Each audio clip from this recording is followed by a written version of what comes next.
который является профессором Йоркского университета, и, наверное, который является одним из самых авторитетных экспертов в сфере экономического прогнозирования. У меня просьба быть более внимательными, потому что, наверное, у нас с вами выше мощности этой аудитории, и я бы хотел прежде всего поблагодарить господина Рубини за возможность участвовать в работе Астонинского экономического форума. У нас есть около часа времени пообщаться.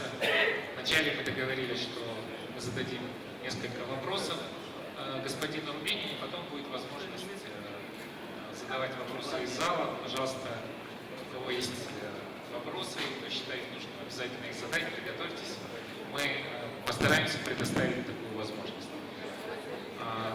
У вас у всех есть наушники, поэтому разрешите мне перейти уже непосредственно к самой дискуссии. So thank you very much, Mr. Roubini, for these great opportunities to have you here today in Astana Economic Forum. So we have here a very distinguished audience. It's representative of the different ministries and agencies and banks, and also the other government and private sector organizations. So everyone is interested because you are here, and you know that you are kind of design the public leaders' opinion in every way, globally, Europe, in the US, what's going on in the world. So my first question will be more maybe broader. So what's your opinion in terms of the crisis in the Eurozone? We see every day the news of something that happened in Greece, in Germany, elections could also change the picture in the European Union. So let's start from Europe, and then probably we will move to situation in the US economy and in China, which is the biggest trade partners of Kazakhstan. We are very much interested because it's very much influenced to the growth model of Kazakhstan. So my first question is about you. Please tell us. Okay, thank you. First of all, it's a great pleasure being here. I visited Kazakhstan a couple of times before, but I've been in Almaty. This is my very first visit to Astana, this beautiful new capital of your country. So it's a great honor, and it's also a great honor to be with you with a chance over the years to exchange views, and I very much respect the leadership that you've had as one of the senior policymakers of Kazakhstan. So it's for me it's as much an honor being here as for you. Let me say a little bit about the Eurozone. Certainly among the concerns about risks in the global economy, the problems of the Eurozone are the ones that are of greater concern to market, to economists, to policymakers. It's clear that there is a recession in the periphery of the Eurozone. We have about 6 countries that are in trouble to different degrees: Greece, Ireland, Portugal, Italy, Spain, and Cyprus. This country have 2 sets of problems. One is stock imbalances, too much public debt, and too much, some cases, private debt, debt of governments, debt of financial institutions, debts of households and corporates. So there's a stock problem, and then there's a flow problem. Lack of economic growth and outright recession, lack and loss of competitiveness, and large external deficits the private sector doesn't want to finance. The latest data suggests that the recession in the periphery of the Eurozone is becoming more severe, and even in the core of the Eurozone, with the exception of Germany, there is not much economic growth. In my view, this recession in the periphery in the next few months could get worse for a number of reasons. The first one is that while fiscal austerity is necessary, raising taxes and cutting government spending reduces demand and disposable income and makes the recession worse. Secondly, while Germany is uber competitive and it can live with the euro around 1.3 to the dollar, in a periphery where unit labor costs rose very much and there was a loss of competitiveness, the value of the euro should fall 20-30% before these countries can restore their growth and competitiveness. And 3, there's a problem with the banks in the Eurozone. There's a credit crunch in the periphery of the Eurozone where banks don't have enough capital, and to achieve the 9% capital targets we'll have to sell assets and contract credit, and without credit there is very little economic growth. 4, oil prices are still too high, and all of the consumption of oil in Europe comes from imports. In the US, at least half of the domestic consumption comes from domestic production. So high oil prices, of course, are beneficial for oil exporting countries, but they are a negative drag on growth for oil importing countries like the Eurozone. And fifth problem in the Eurozone today is these political tensions and the political uncertainty. On one side, there is a austerity fatigue in the periphery, and results of the recent elections from Greece to Italy suggest that people are suffering because of the recession and getting tired of the austerity. And that austerity fatigue now is spreading also to the core of the Eurozone. The results of the French elections, the fall of the government in the Netherlands, even the fact that the opposition in Germany won, suggests there is austerity fatigue. And on the other side, there is also bailout fatigue in the core of the Eurozone. In places like Germany or Austria, people say enough is enough. These Greeks had a big fat Greek wedding for the last 20 years, not for the last weekend. We gave them one bailout, we gave them a second bailout, we reduced their debts by 75%, they're still not adjusting, still not doing fiscal austerity reform. Is enough, let's pull the plug, let them default and exit. And there is a risk right now that that would happen. So you have austerity fatigue on one side, you have bailout fatigue on the other one, and there is a risk that if the results of the upcoming Greek election were the formation of a government that is not willing to compromise, the sets of policy acceptable to this new government could be so different from what would be acceptable to the Troika that then the program falls, you pull the plug on Greece, they default, and then they exit the Eurozone. And if that were to occur, the potential contagion and the damage both to Greece and to the rest of Eurozone and to the global economy could become significant. So that's the risk we're facing because of this political uncertainty in the next few weeks and months. The new French president mentions that Greece should be part of Eurozone anyway. And there was a meeting between French and German leaders, and all the leaders always confirms that the Eurozone will be stable. At the same time, you mentioned in your last article that for Greece it will be better to be out of the Eurozone. So it's kind of the 4 years of controversial position. So what to do? And what do you think? Where is the end of the light of the end of the tunnel for this situation?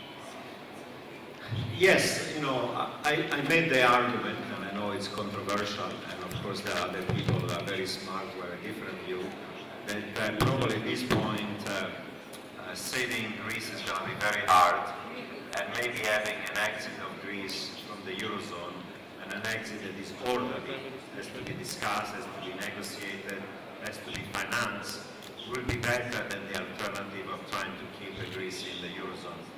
The recession in Greece is now becoming a depression. Unemployment rate is more than 20%. It is almost 50% among young people. There are 20,000 people homeless in the streets of Athens. There's a beginning of a run on the banking system. I think that the situation in Greece has become so dysfunctional that in order to restore growth, you need a very significant, real depreciation because reforms are going to take too long. And if the value of the euro is not going to fall by another 30%, then Greece is going to remain stuck without competitiveness, with a large trade deficit, without economic growth, with a recession becomes a depression. And of course, exiting could have collateral damage for Greece, would have to have collateral damage to the rest of the Eurozone, but you can try to contain, reduce that collateral damage. And if there was a sharp depreciation of a new currency, then external balance would be restored and economic growth would recover to Greece. So people say it's going to be damaging, but what's the alternative? Which society can accept another 5 years of depression after 5 years of recession? Eventually that will lead to more social and political instability and even violence than the alternative of an exit. So my personal view is that not everybody should be exiting the Eurozone. Other countries can make it, but in the case of Greece, at this point, orderly, negotiated, and properly financed exit would be a better alternative to just this economic and financial disaster that is in the making. Thank you. The small Greece creates such a big problem for EU. At the same time, we see, you mentioned that in some other countries which are really more significant for development of the European Union, like Spain and Italy, we are observing big problems now. Unemployment in Spain more than 20%. In Italy, new government of Monti also tried to do something, but at the same time on the market a big fluctuation of spreads. And so what do you, at the end of the story, everyone speaks about German position in terms of does German allow to ECB to issue the Eurobonds, or it's not possible. So what do you think, what is behind this discussion? Certainly, as you point out, at this point, the problems are well beyond the smaller part of the Eurozone, like Greece, or Portugal, or Ireland. Right now, there is got a significant economic fiscal debt for GDP also in Spain and Italy, that are the third and the fourth largest member of the Eurozone. It's obvious also that these countries, of course, have to do fiscal austerity. They, of course, have to do structural reforms. But as I pointed out, in the short run, the austerity makes the recession worse, and even the structural reform in the short run can make the recession worse. You know, if you liberalize the labor market, it's easier to hire and fire workers. You're going to fire public employees, you're going to fire private employees, and that means less labor income, less consumption. So, to me, the critical thing is that you have to give a hope that there is going to be, in the short run, restoration of economic growth in the peripheral Eurozone, in Italy, in Spain, in the other countries. Because if you don't have restoration of economic growth in the short run, you'll have two problems. One is political. Eventually, the social and political backlash against the austerity is going to become overwhelming. Strikes, demonstrations, weak governments are collapsing. Secondly, you're trying to stabilize your debt and deficits as the share of GDP. But if GDP is the denominator of this debt ratio, keep on falling, this debt ratio will explode and you're still looking solid. So it's critical to restore economic growth. I wrote yesterday what I refer to as a 12-point plan to restore, economic growth in the Eurozone, because that's needed when you have austerity. I'm not going to go into the details of that plan, but I would certainly say it requires, among other things, less front-loaded fiscal austerity in the periphery. Yes, you have to do it, but more slowly. If you do it too fast, too soon, the recession becomes worse. You need a fiscal stimulus in Germany and the core. You need a more easy monetary policy by the European Central Bank, cut interest rates, provide liquidity to the banks and the sovereign. You need a gradual weakening of the value of the euro in order to restore the competitiveness of this country. An easier monetary policy is going to lead that. You have to fix the banks by recapitalizing. That requires public equity on a temporary basis. It's important because the credit crunch is becoming worse. And you need also a process that over time is going to lead to creation of European bonds, of a fiscal union, of debt mutualization. It may not happen right away, but there has to be a signal that this monetary union is going to lead to a fiscal union and to debt mutualization and then to a system of supervision regulation of the banks that is European-wide, with deposit insurance that is European-wide, to stabilize the banks. And of course, from monetary union to economic union to fiscal union, eventually you need also greater political union or political integration within the Eurozone to allow it to survive. So the question is, either you move forward in a direction of policies that restore growth, competitiveness, external balance, that reduce and make banks more sustainable and create a more integrated Europe, or otherwise you're going to drift slowly in a process of disintegration, where more countries are going to have to restructure their debts, one or more countries will have to exit the Eurozone, and eventually the entire Eurozone will become at risk as well. You mentioned about the problem in the banking sector. We've seen different models, Irish model. In one case it was bankruptcy, in the other case it was nationalization of private debt. So what is, let's say, the kind of universal formula for the recovering banking sector in European countries? problems? Because you mentioned about recapitalization, but for recapitalization anyway, it's kind of sources again. And we heard some banks also, some stress tests show number of problems. What do you think? Could it be driver for the new crisis, or and you mentioned about it, too many bailout was already done. Do you think it will be new programs of kind of bailout? Certainly the problems of the banks in some of the countries of the periphery of the Eurozone are still very severe. They had liquidity problems, but those liquidity problems have been partially addressed by the action of the European Central Bank. Now they have capital problems. They don't have enough capital and they have to be recapitalized. There have been different models of how to approach this problem.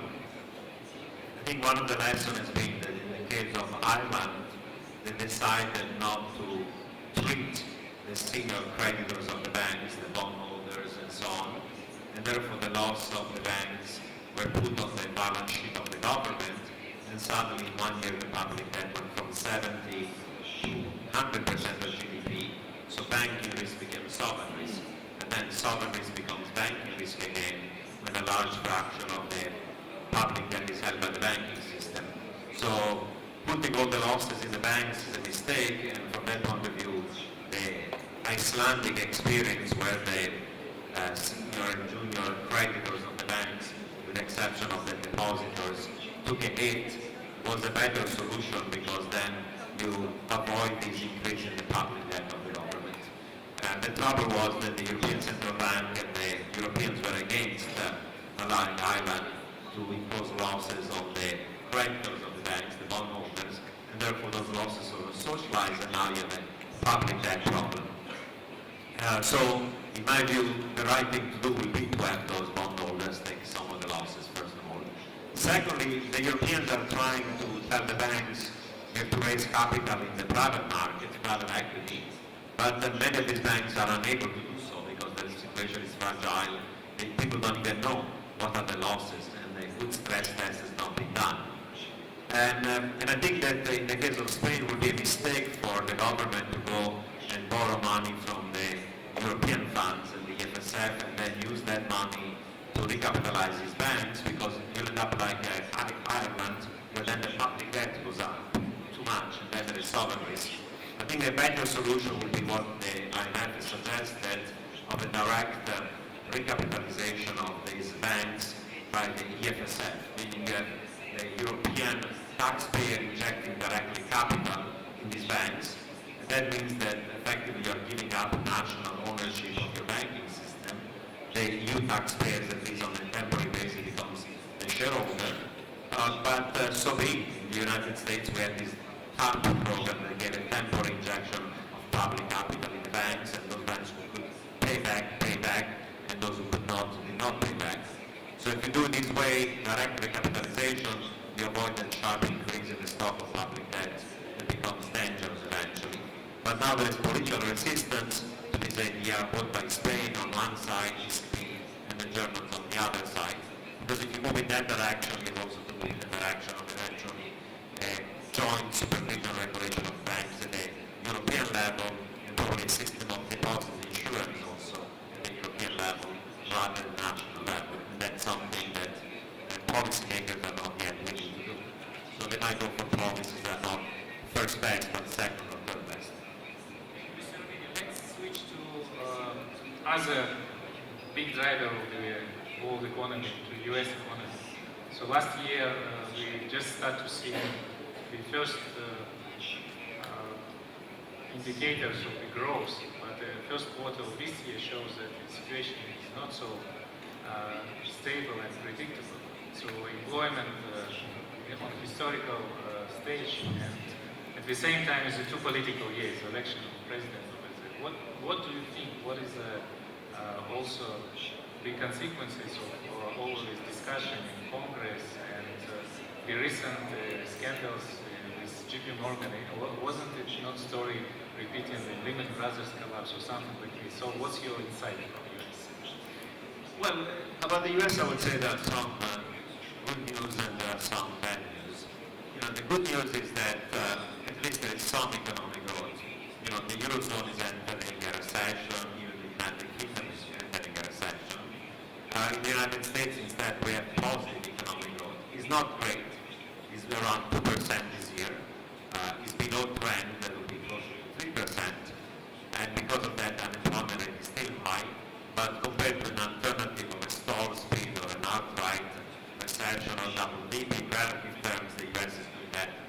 But that's a relative statement. It's not an absolute statement.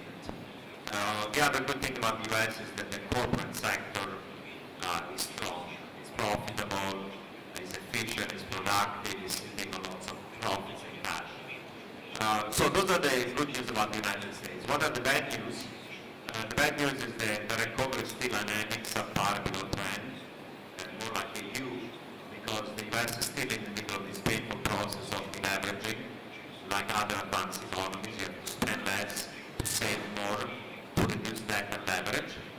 Two, while the corporate sector is in good shape in terms of its own balance sheet, the balance sheets of the government is fragile with large debt and deficit. Central government, state and local government, the balance sheet of households is still fragile, with too much debt on the households, mortgages, credit cards, personal loans, student loans. Some banks are also still fragile. And the other thing that is a challenge for the US is that the US has postponed their difficult choices. The reason why the US is growing okay is that they postponed the fiscal austerity, while in Europe where it has been front-loaded, there is already double dip. But by next year, regardless of whether President Obama is re-elected or whether his challenger, Republican Romney, were to be elected, either way, there will be a beginning of a fiscal drive because some of the tax cuts are going to expire, some of the transfer payments are going to expire, and by law, some spending has to be automatically cut. And that means that as you raise taxes, as you reduce transfer payments, as you reduce government spending, there'll be a fiscal drive. So that's going to slow down growth. So you start from 2% this year, it's going to be weaker next year. And secondly, the only reason why in the US the consumers have been consuming at an okay rate is not because the real wages are growing. Real wages in the US are barely growing and are flat. What has